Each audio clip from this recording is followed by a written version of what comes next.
Good day everyone, my name is Thomas Roy B. Sumagi. Today, we're going to talk about how digital data is sent. First, we're going to talk about what is source coding because it's the first process of the way that the digital data is sent. First, source coding. Source coding removes unnecessary data redundancy, allowing for more efficient data transmission without losing information.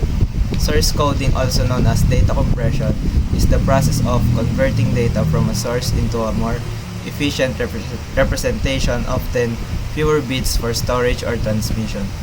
Then the second part is channel coding.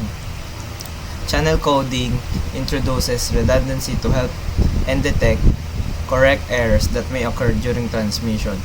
Channel coding is the process of adding redundant bits to a digital message to detect and correct errors introduced by a noisy communication channel. Then the last part is modulation. Modulation converts digital signals, ones and zeros, into analog waveforms that can be transmitted over channels. Modulation is a process of altering a carrier signal's properties to encode information, commonly seen in electronics and telecommunications from transmitting data. That's all. Thank you.